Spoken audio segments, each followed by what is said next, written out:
The following is a presentation of Playfly Sports Properties and Michigan State Sports Properties.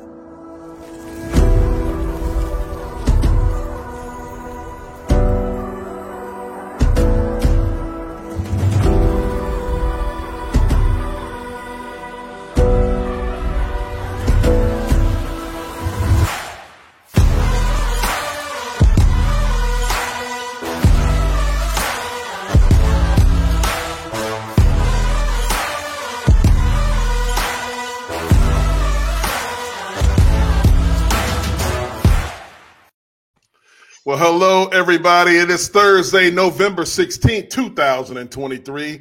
Welcome to the only show about Spartan Dogs, hosted by Spartan Dogs. This is Sparta MSU. I'm your host, Jason Strayhorn, along with my co-host, J.U. Choo Choo Culcrit. He's alive, everybody, and back from Chicago in one piece and looking good. Survived. Yeah, buddy.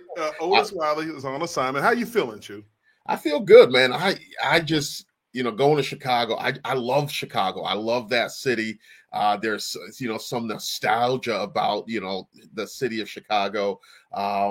Even I have a little, I know people in Michigan aren't going to like this, but, even just a little love for the Chicago Bears and Soldier Field and, all the, it's just a cool city. Did you guys partake in the city when you got there? Look, you guys were having a good time on the bus ride in, per our last show, with the mahogany wood going on. I seen, about 30 people on that bus. How was that ride back after the tough loss?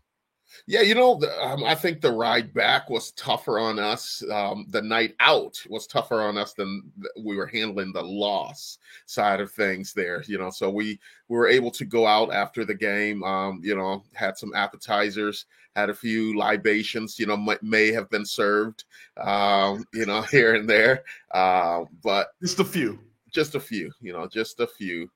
some shots going around. The big syringes of Jell-O shots may or may not have found their way to our table. Boy. Yeah. Oh, man. So it was one of those kind of nights. That sounds like a party to me. Yeah. And overall, too, it was a good night. I ran into a lot of people. Ran into Caleb Thornhill. He was there. Jeremy Langford was there. The Coughlin, Allen brothers were there.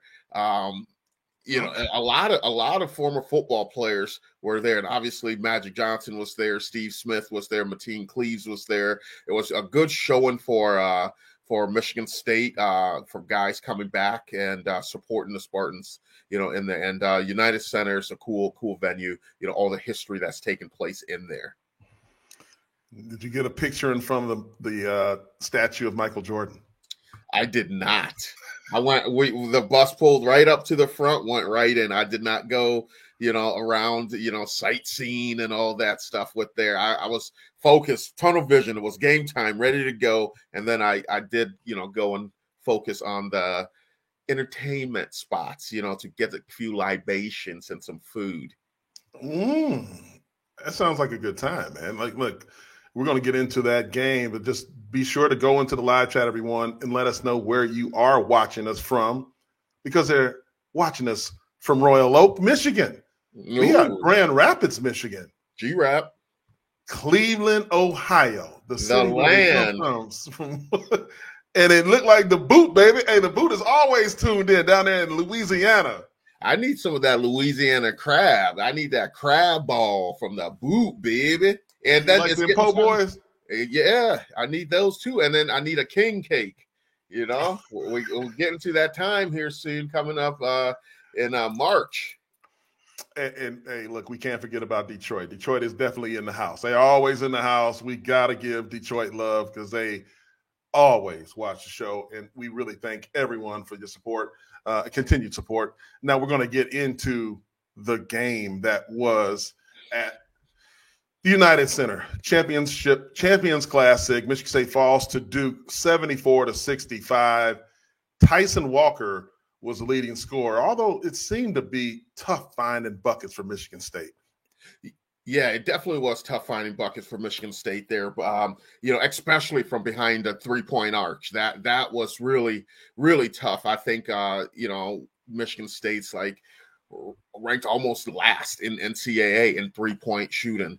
So we're gonna have to pick that up. And there was a lot of the game. It was a back and forth game, and I thought we had a chance when Michigan State cut that lead to 3 points there. The crowd, some guys did well. We talked about you talked about Tyson Walker on the big stage, the big lights. He loves playing in those moments, and he had 22 points. 18 of those 22 points came in the second half. That's him catching fire late in the ball game there. Much needed. You saw Malik Hall also put up 18 points in the game. He had a better game.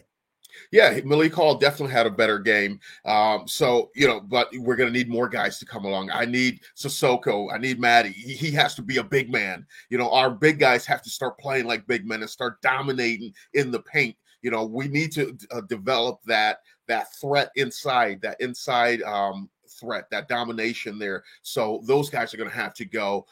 Cohen Carr has to come to the party as well. All those guys have to continue to grow. But I understand, like we talked about, you got to figure out things. It's only November basketball, but right now we're ranked 349th. Out of 351 teams in 3-point percentage. So we have So there's actually two teams worse? Yeah.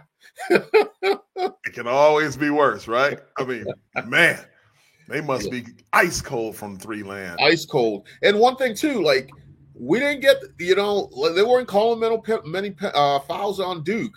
So, that's every time you play Duke plays Michigan State traditionally, that it's pretty lopsided in the penalties. So that's something, and those are hidden points right there. Yeah, definitely hidden points. We, our crack production team in the background, Tony G, just hit us up with the two teams who are worse than Michigan State from 3-point line. It is Delaware State and Dartmouth, the D&D team. So definitely the double D's is ready to go. There's only one way to go for Michigan State 3-point shooting, and that's up. And we need them to do that. When you were in the building, let me ask you this, because you and Otis were both there. You got a good front row seat as to the vibe. Like from the television, I couldn't really get a sense. I saw some Spartan fans, but they didn't show a lot of fans. How was the presence overall? I saw you said there were some football players there, but did we travel to Chicago as a fan base? I looked around and I told someone next to me, I was like, man, there's an awful lot of blue here. Michigan State had a nice little section there across from their bench. It was a little section of loyal Spartan fans that were there, but we were definitely, I don't know, because there were a lot of teams, so this could be deceiving. Kentucky's blue, Kansas has, some blue in it, Duke has blue in it too. So all those, it looked a little bit like there was a lot more blue than green and white in the stands. Yeah, they must sell out just like a quarter of the, there's different sections for different teams. I've been to a couple of those in the past, and it is different. But yeah, I saw when Michigan State climbed within 4 and 3, how charged up everybody got, and then they just couldn't get back to even, and obviously initially finally getting over the top in order to get that lead that they all wanted. Yeah, and a couple other, I know we talked about some of the athletes that were there, some notables that were there. Former athletic director Mark Hollis was in the building. Hollis, yes. Mike McNamara was in the building. Our guy Jordan Maine was in the building. Maine Financial. He may or he may not have purchased a few libations for us there in line. So hey, let the financial advisor do it. Exactly. Well, that was good. So there's a lot of donors. I saw Justin Ishbia on television and Matt's brother right there on center court, right next to the team. Calling plays. He was not literally calling plays. Hey, you can't be doing that. I'm joking. I'm joking. Hey. Oh. Justin knows I'm playing, man. But yeah, definitely the Stars are all out to watch Michigan State basketball against Duke. The game after that followed the Kentucky-Kansas game was a pretty good contest as well. So, but I don't think you and Otis were able to see that game, right? I don't. Something tells me you didn't stick around. for that? Oh no, we left after that game. We after the Michigan State game, we hung around for a little bit. It was during warm-ups. We hung around, took some pictures, shook some babies, kissed some hands, and then in that order. yeah. And then we decided, hey, maybe we take this show on the road. All right, I totally understand that, man. Like, we Michigan State has a long way to go in basketball. We've been here before with head coach Tom Izzo and how he gets that team ready, mentally ready. Because right now they're needing, obviously, the 3-point. Joey Hauser is a guy that everybody sorely misses. But if you can recall, 2 seasons ago, Joey Hauser wasn't dropping them threes either. It took a while. It's a process. And I don't know what it is. We got to get some basketball experts on here to understand, help us understand what it is about the offensive game that kind of leaves guys once they get under the tutelage of, college basketball. I'm not going to say it's just Tom Izzo. It's just the scoring just is different after they leave high school. If they average 50 in high school, they come to college and they're averaging 8. What happens? Yeah, we need to know what. Against better competition. Of course. In high school, you're playing against guys like me, who play football in the fall, and now we're just doing something to stay in shape in basketball season. So these guys are dominating at the high school level. Now they come up here, and it's that moment of, oh man, everybody's good. Especially playing at a Power 5 school, especially playing in the Big Ten Conference and playing at Michigan State, where Coach Izzo front loads that schedule with teams like Duke, Kentucky, Tennessee, all Arizona. Those things. So those are some telling points, but if you can work through that, it's going to show. That's why a lot of the Spartans that make it out of college and play in the NBA, they have successful careers. It's all about the process. That's what I hear. It's all about that process. Speaking of process, we want to go and get a Spartan Athletics update from our man, Brendan Durivage. Here we go right now.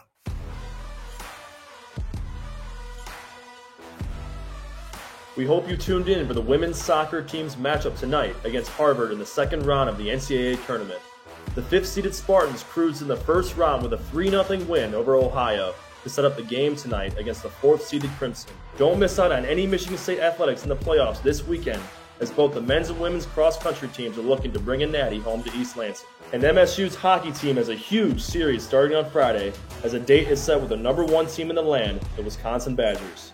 The 11th-ranked Spartans look to continue with their high-scoring offense as they rank 3rd in the nation in goals per game at 4.6. Make sure to support your Spartans all weekend long, and as always, go green.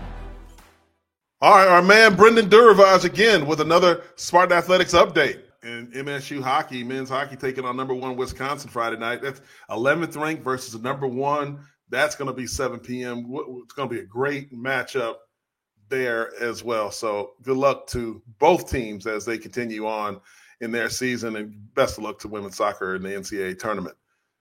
Now, Chu, we got to talk a little bit of business, man, about what's going on over there in the school down the road. Yesterday, I think it was yesterday, we saw I think it was the head coach, the acting. I don't know what it was. Sharon Moore, again, was on the podium wearing the Michigan versus everybody shirt. Where is the process right now, and where are we at with Michigan and their suspension of Harbaugh, and what's going to happen now? Right now they're in their bunkers in Ann Arbor, trying to figure out, playing the poor me's, we're the victims, so everyone's out to get us. The NCAA hates Michigan. They have it out for Jim Harbaugh, this, that, and the other. If that's the case, just don't put yourself in that position. Like, I can't go, all those tickets that I acquired at Michigan State, they were my fault. The sign said, "You're talking about the parking, the DPS?" Yes, the parking tickets. That the sign said, "No parking here," and I still parked there. That said, "This meter only lasts an hour," and I stayed for 2 hours. That is my, I couldn't go and be like, "Oh no, you have it out against me," and everything like that. You have to. There's that time when you're a kid, you get away with things like that. And when you're an adult, there's a big thing that people always talk about, and they talk about accountability. You have to start to take accountability for things that happen. And I don't care what it is. Straight, if you had a business, you had a multi-million-dollar business, you're not going to know every single employee in that business. But if an employee that you spoke to, that you've been seen in pictures with at ribbon cuttings and doing all these things, was doing something behind the scenes, and you and your business was profiting off that, you should be held accountable because you should know what is going on in your business. And I assume you would come out, prepare a statement, come out and say, hey, I should have, taken better, look at this and everything like that. It's on me. We'll get through it. But no, Jim Harbaugh and them saying, I didn't know anything about it. I didn't know this. I don't even know the guy. Like, who's this? Connor who? The sign stealing guy there. All these different things. They have to start to take quit playing the poor means. And it's all there from the top down. The president of the university, tweeting out, bet. Okay, Mr. President of the university. The AD, Ward Manuel. A lot of things happen under his watch there that they're not taking. A couple years when the basketball player was driving in his car, in the car registered to the AD, we just went away from that. Mozzie Smith gun incident. We went away from that. The head basketball coach, Juwan Howard, slapping old boy from Wisconsin. What do? We went away from that. This now, Matt Weiss comes up. We went away from that. Now Connor Stalions, we're going away. Jim, at the beginning of the season, suspended 3 games for those receipts and everything. We went away from that. But yet all these things are coming up, but yet the fans in Ann Arbor and the people, Michigan, they have it out for us. They're against us. The NCAA hates us, but all these things keep piling up. Yeah, I know. Like we're here too. We have our issue, but we come out with our issues. We tack it head on and go from there. But all these people here is excuse after excuse after excuse, but yet they want to be pointing fingers at other programs. That's what I have an issue with. And that's what I have an issue with Jim Harbaugh, Ward Manuel, and the president of the university. Yeah, Santono, Ward Manuel, and the rest. It all starts with the leadership. And you brought up a lot of incidents there. I mean, a ton. I mean, the Matt Weiss thing. I've been hearing things of Matt Weiss, the computer, this, that, but now they're looking at Vegas. There's somebody who maybe have profited from the lines that they dominated during the last 2 years. So, I mean, it can get real sticky when you start doing that. And I think this is just that. So all these Michigan fans that are coming, with they have it out for us. The NCAA have it out for us. There's a reason if the NCAA is on your campus, if the Big Ten took that step, because knowing the ramifications that could happen if they were found wrong for suspending Jim Harbaugh. You have to have all your ducks in a row if you're going to do that. There's going to be more and more that comes out of this. This is not the end of this. We're going to see more and more happen. Like I said, at the beginning of the year, I think this is Jim Harbaugh's last season in Ann Arbor. Big, bold words there. You're talking about Jim Harbaugh, his last season. There's reports that he is planning on being at the hearing, which is scheduled for tomorrow, Friday, I believe that the court's going to be in Michigan, the hearing. The Washtenaw County Courthouse, they're right there in Ann Arbor. Mm-hmm. Jim Harbaugh is supposed to be at that hearing, and everybody's going to be sitting around waiting on that one to see how that's going to turn out. But on to your point, Jim Harbaugh leaves Michigan. Let's talk a little bit about the coaching searches and what's going on. And I know everybody wants to know. I mean, I get so many text messages and calls saying any updates. I'm not running the coaching search, nor do I know any details about the coaching search, because that's Alan Haller's job, not my job.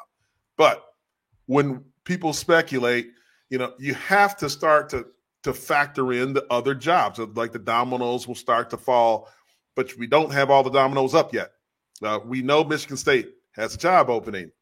Northwestern actually was the first one with the job opening. It looks like now they've got their guy. David Braun is not rumored, but it's pretty much a done deal. He's going to keep the job over at Northwestern.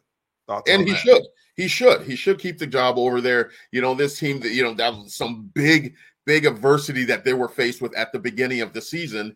And, he was able to pull them through. They're 5-5 right now, 2 games left in the season for potential playing in a bowl game to win one of the 2, and they're punched their tickets to a bowl game. So he's done a great job with that program through the adversity. That he's done a good job. You didn't see a lot of guys jumping in the transfer portal.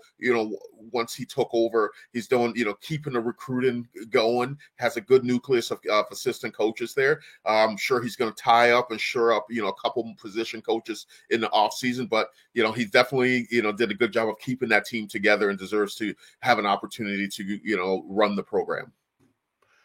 Without question, he's done a phenomenal job. And we know Northwestern is a tough job. When you look at the landscape of college football, Power 5 college football, their academic requirements are so high. They're in that same category as the Stanfords of the world, Vanderbilts, a little bit of Notre Dame.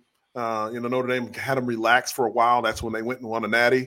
But now they're up there again. It's tough to recruit because you have to have a different level of commitment in the classroom just to be able to qualify for a school like Northwestern. And they typically don't get the number 1 athletes. But Pat Fitzgerald is a guy who was able to win at Northwestern through it all. A guy that we thought was going to be a lifer there.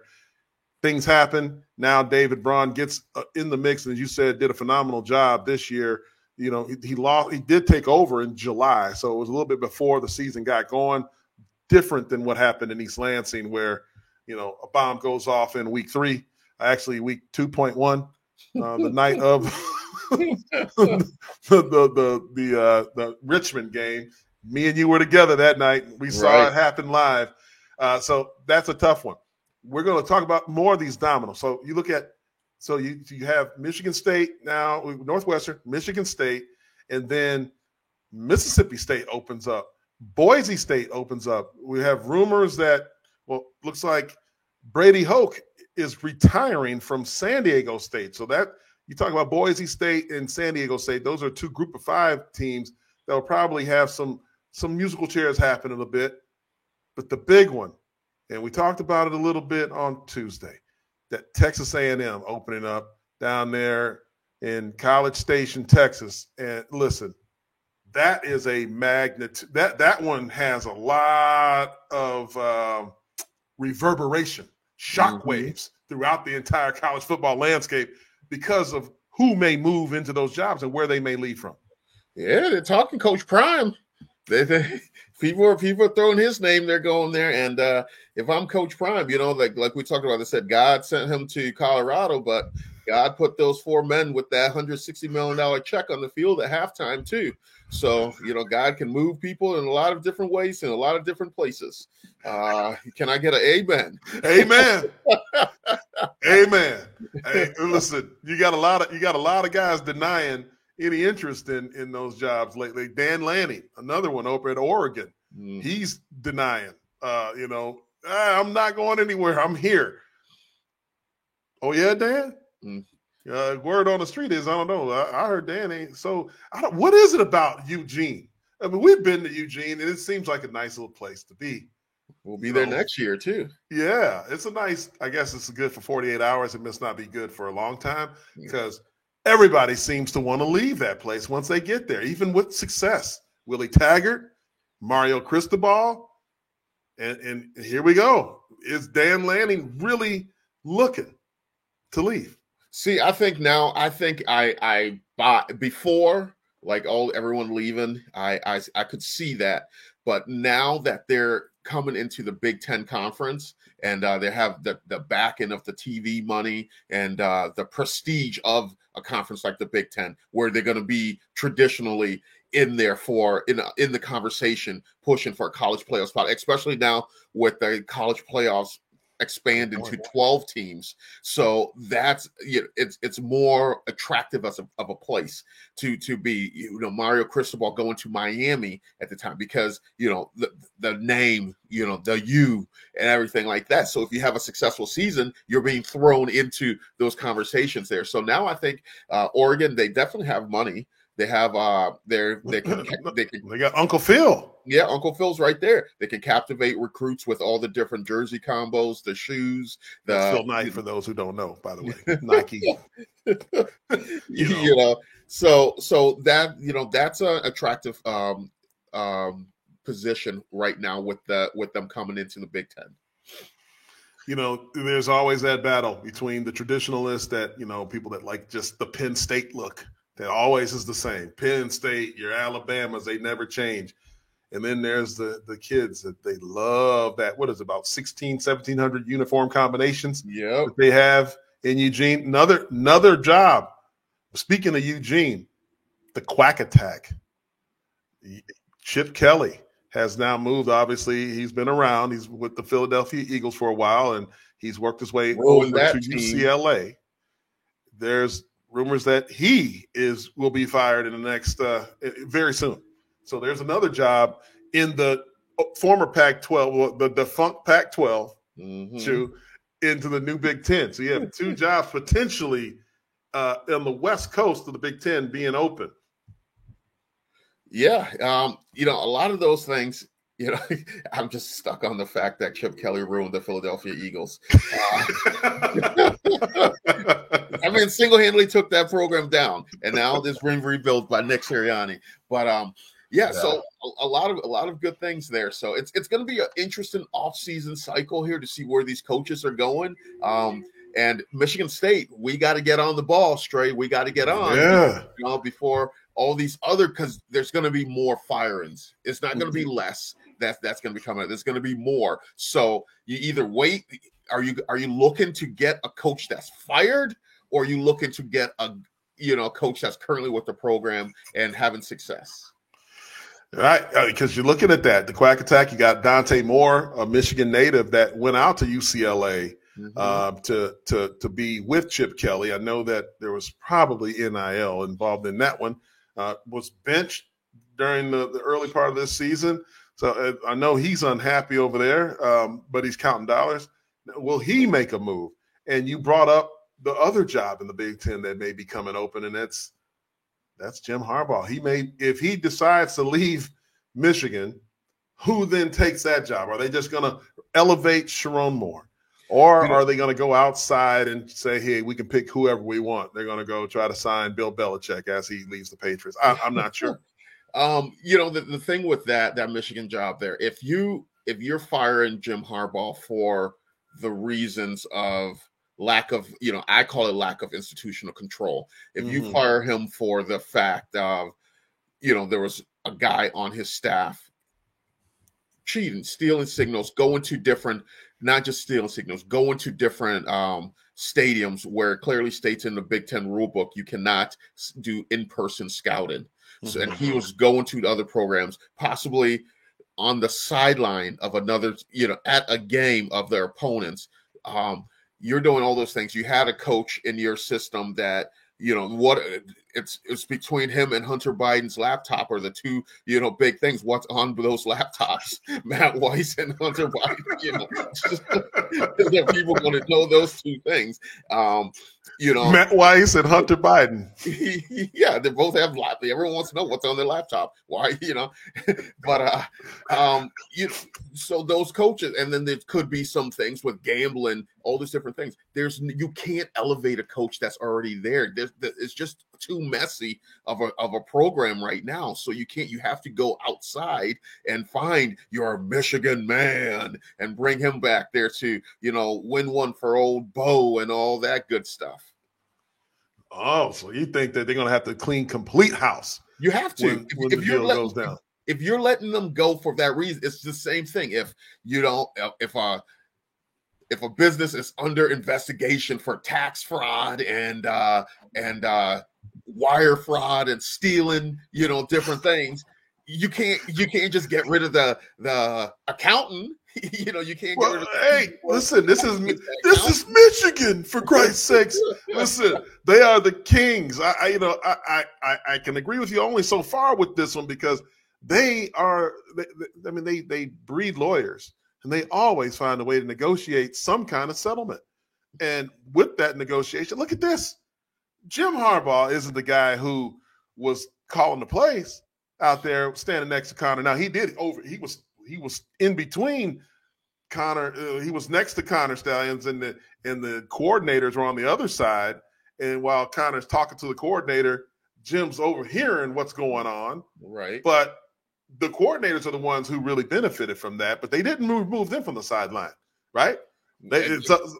That would have been detrimental, right? And they probably said, "Oh, we can't now. You keep our head coach over there, and we're going to fight to the death on that one. But you better not touch our doggone OC or DC. They better not touch that offense coordinator, defense coordinator." Yeah, all these coaches now, they're probably doing some search and being like, man, they got this guy, they got this. Could I be next? Like, you start thinking like, man, what did I do? That I can be got for. So it'll be interesting to see. Yeah, I mean, as this continues to unfold, you'll hear it from us first here. This is part of MSU. I mean, any kind of breaking news, Chew will be right there on assignment with the libations and maybe a microphone. If I didn't have to go to Indiana on Friday, I would be tempted to go to that courthouse. Isn't it? The public can go, right? It's first come first serve seating in the courtroom, right? Probably gonna be all news reporters in there, and Chew. You got the iPhone in there, got the iChew up in there. Hey, listen, you like what you heard so far? Be sure to hit the like and subscribe button. And don't forget to follow us on all of our social media platforms at This Is Sparta MSU.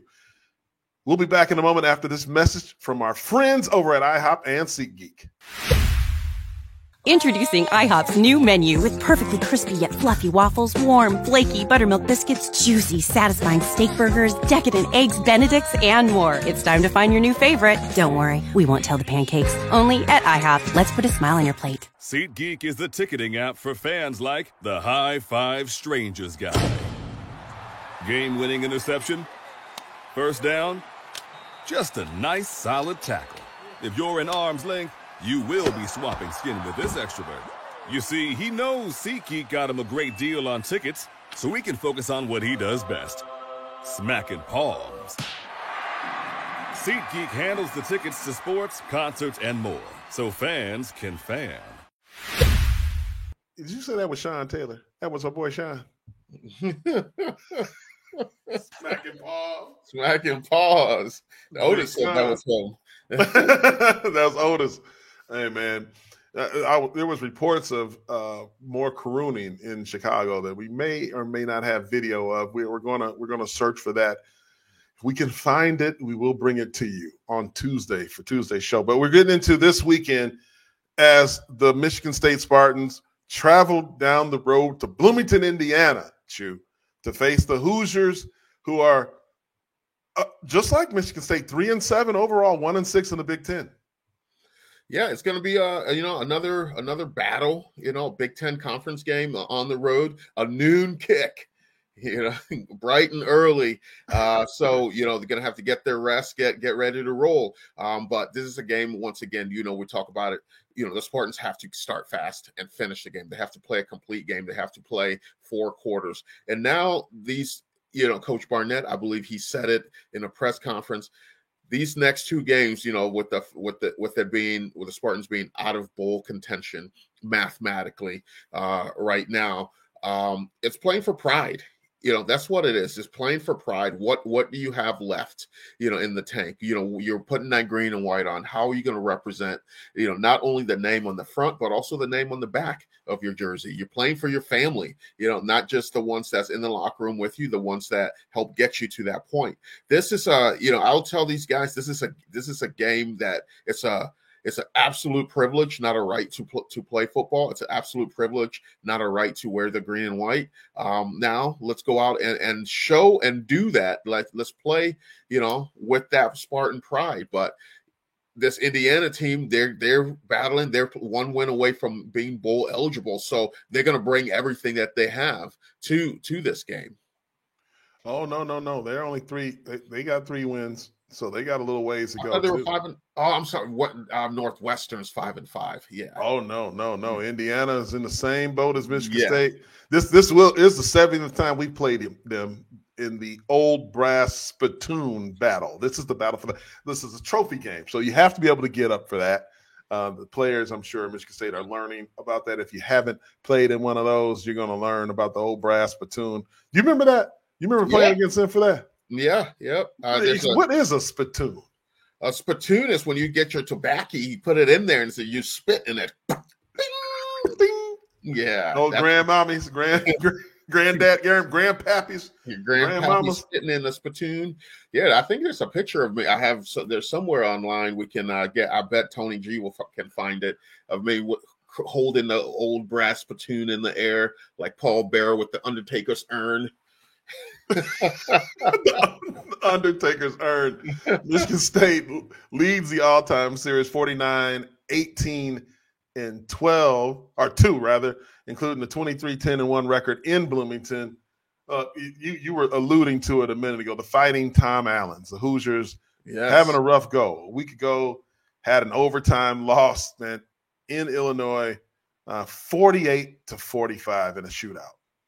Yeah, so, both these teams struggling this season. Obviously not the season that they anticipated on having, but Coach Antonio always said, we are who we are, and we are where we are right now. So this is going to be a battle here, a battle for pride on both sides there.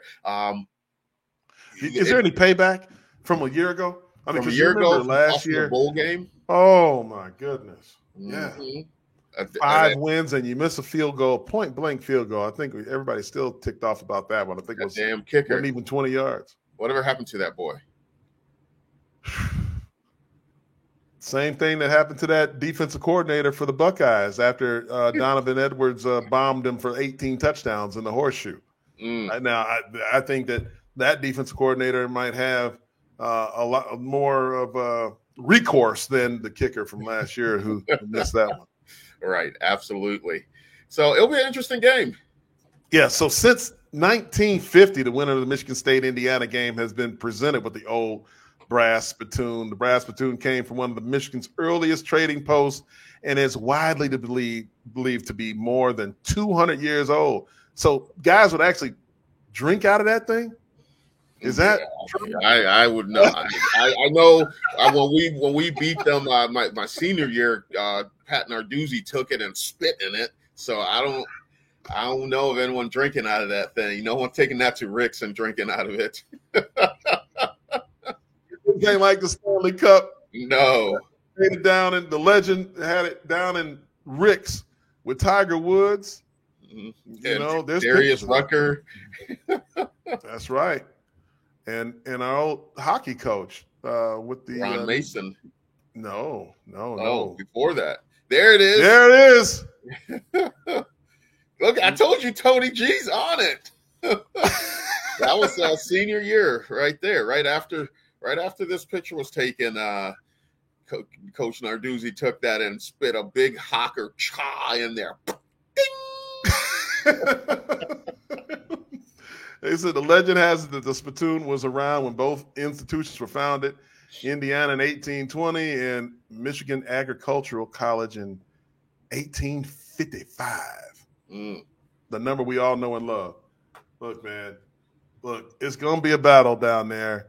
What do you think the keys of this particular game? Tom Allen's a guy, Herman, is a guy who he's paramount on defense. He likes to win through defense.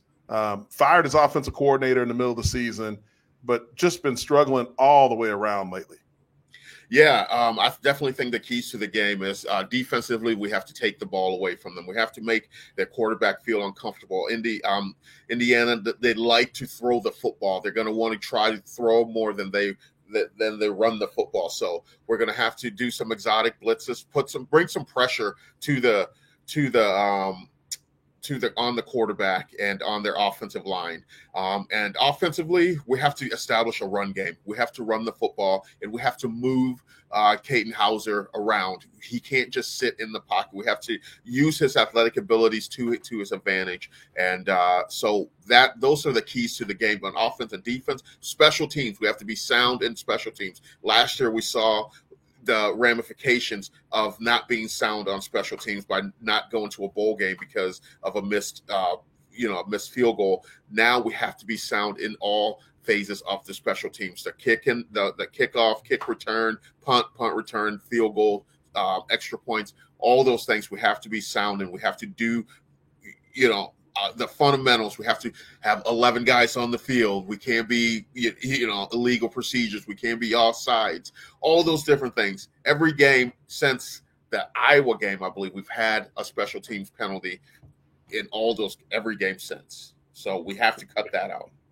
I mean, you just nailed it right there. When you look at all the categories that we study, we break these things down when we're getting prepared for the next team. The only category that Indiana actually is better than Michigan State is penalty yards. So that's one thing that Michigan State has to do is limit the penalties. Right now, still ranked 13th in the Big Ten, 113th in the country in penalty yards. Just continually have to be better all the way around the board when you're talking about penalties. And Indiana, when you look at the quarterback situation, Brendan Sorsby took over later on in the season. He's a redshirt freshman. He's 99 of 172, so he's about a 57% completion percentage guy, 1,164 yards, 10 touchdowns to 2 interceptions. Yeah, he's not throwing it to the other team. He's protecting it. So that's why you putting pressure on him. That's going to allow him to have those misfires and those and his timing won't be there with his receivers, and our corners can jump routes and take chances. You got to be a little bit of that. This is one of those games, we talk about league games, money games. That was in Columbus a week ago. We know how that turned out. But this is one that you can really pad some stats. If you go out there, because the athletes are in favor of Michigan State for sure when you look at the roster of Indiana. Yeah, you're absolutely right. This is a game that – and you hit it on the head. You talked about the categories of games, how players think about it. Those big games, those Ohio States and Michigans, the Penn State, those are what you call money games, the Washington. And now games like this, traditionally, Indiana has been on the bottom tier of the conference.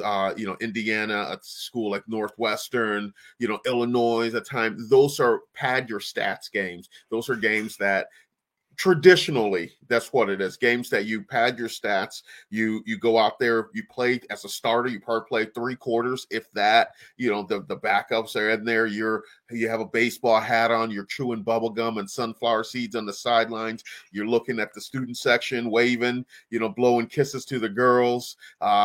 Figuring out who what you're going to eat for dinner with your family afterwards, and also cheering those guys on that push you through the week there. Traditionally, that's what games like these are for. Yeah, you're absolutely right. Traditionally, this is what we're speaking of right now. This is no slight to Indiana, but Michigan State has to know where redshirt senior Aaron Casey is on every play defensively. He's the linebacker that, he just is 9th in FBS or tackles for loss per game. He's at 1.4 tackles for loss per game. He's got 86 tackles, 14 and a half TFLs, 5.5 sacks, 3 pass breakups, and 2 forced fumbles. Yeah, this guy, he's a ball hawk, just a traditional ball hawking linebacker, has a nose for the football. They do a really good job of funneling a lot of things to him, but he also does a good job of putting himself in position to make the plays. You talk about tackles for loss and pass breakups, so he can do both. He can be out in coverage and he can, play the line of scrimmage as well. So you're absolutely right, Straight. This is a guy that Michigan State has to know where he is at all times. Scheme, to get him out of the way, maybe use his aggressiveness against him a little bit by doing some misdirection stuff. Yeah, we gotta be able to do that. Got to protect him. Got to be able to protect Katin Houser, who's gonna take us wire to wire in this one. We know that he is the guy with Sam Levitt not being available, unless there's a tremendous emergency. Obviously, Noah Kim is still on the mend. So you got Caden Hauser that's going to go down there to get his start in Bloomington. He's going to have a big game, and there's going to be opportunities for him if Michigan State can protect him and get a running game going. I think that, they have to build on what Nate Carter and Jaron Mangum were able to do down in Columbus against a really talented Buckeye team.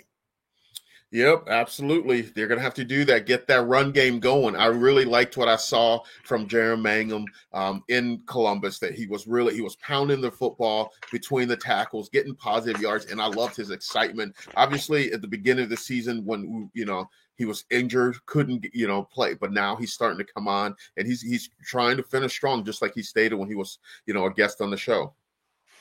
Yeah, look real good between the tackles. I'd love to see him get a couple more tackles. I mean carries. We're just lobbying just for for the win. That's all we want. We don't want to be in that position up there calling plays, but I just think that the guy needs more carries. Him and Nate Carter, a little dose of Caden Hauser over the middle and making some plays downfield when necessary. I think Michigan State has a good chance to come back home with that victory on Saturday. The game starts noon. It's a big high noon kickoff down in Bloomington. We go on the air at 10:30 a.m. Jay, you probably will be taking my place because I'm coming in with my hair on fire. All of it. You'll be there. I have faith in you. You'll be there. Pre-game show is all you.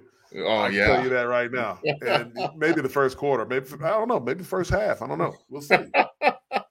We will see. No, so yeah, that's going to be 10:30 to catch George Blaha, yours truly, J.U. Colquitt, on the sideline in Bloomington to see Michigan State play Indiana for the Old Brass Spittoon. Shoot, that's going to put a bow on this one, man. We got a lot to cover next week because the drama is just starting. Okay, we got the overlapping seasons coming, coaching search is coming, all kinds of dominoes as far as firings all over the place, and then they got that thing called the college football playoffs right around the corner. We're not involved, but it all matters to Spartan Nation. And me, you, and Otis are going to bring it to the people. That's all I know. Good job today, man. Go get some rest. I know you were on the road the last couple of days. So for J.U. Colquitt, I'm Jason Strayhorn. This is Sparta MSU. Have a good night. God bless you. And go green. Go white. This is Sparta MSU as a combined presentation of Playfly Sports Properties and Michigan State Sports Properties. The show is produced by Tony LaBarbera, Tony Gastella, and Process Driven Consulting. Additional support is provided by Brendan Duravage. On-location technical support provided by Good Fruit Video. Be sure to follow our host Jason Strayhorn, J.U. Colquitt, and Otis Wiley on social media. To stay up to date with all the latest This is Sparta news, please like and subscribe by visiting our link tree and tell a friend to do the same. Thank you for your support, and as always, go green.